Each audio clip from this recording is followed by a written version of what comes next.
Everybody is drawn differently. Some people only want to adopt domestically. Some people only want to adopt from the foster care system in the United States.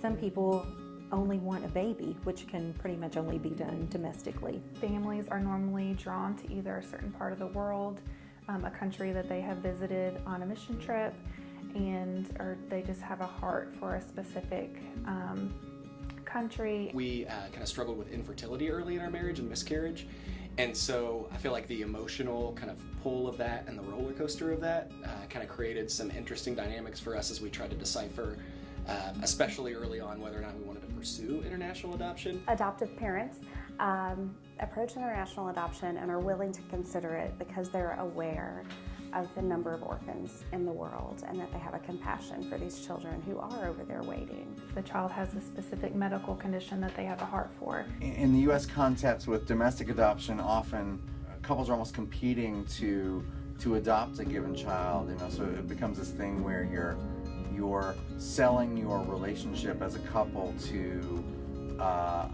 expectant mothers who for one reason or another want to give up their child. That seemed really fraught to us and complicated. We knew we wouldn't have to deal with the open adoption issue.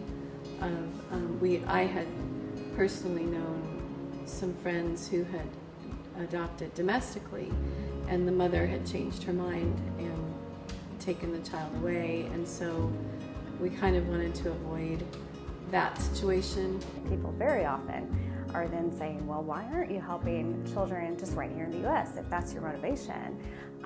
The truth is, in the United States, our, quote, orphans or children in care who are not in a permanent home are receiving so much better care than any of the orphans that we are placing into families through our international adoption programs.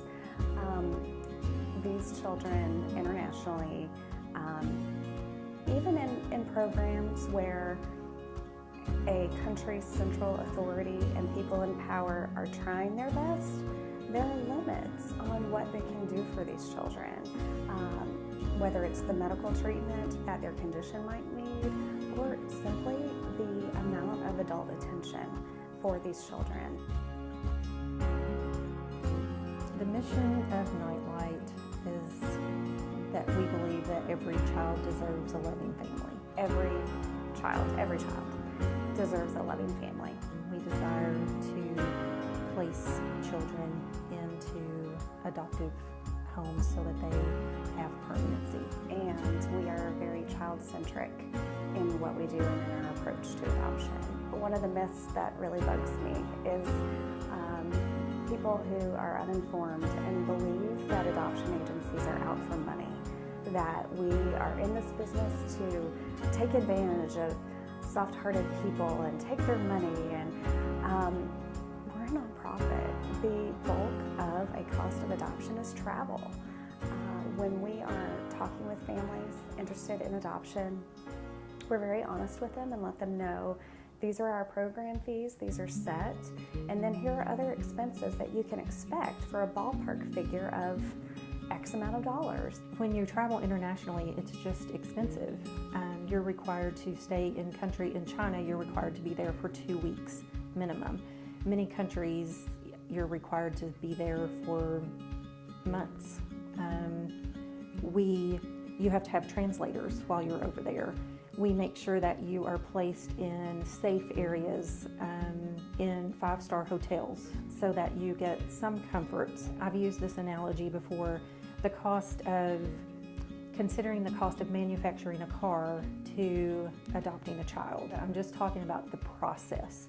So many times, you can buy a car that's $32,000 and nobody ever questions where all of that money is going. There's the researchers, the engineers, the quality assurance people, traffic safety administration for testing. All of these people get paid, which drive up the cost of adoption. We travel to these countries, we set up, we make sure that we find ethical people who are going to be working on the other side of the world for us.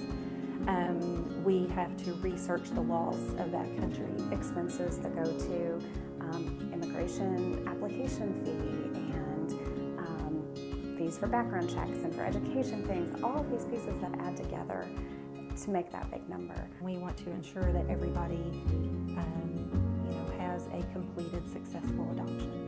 And that we are not making money as an agency. Our heart is really just to help the children, so we want to help the families find those funding sources that they need.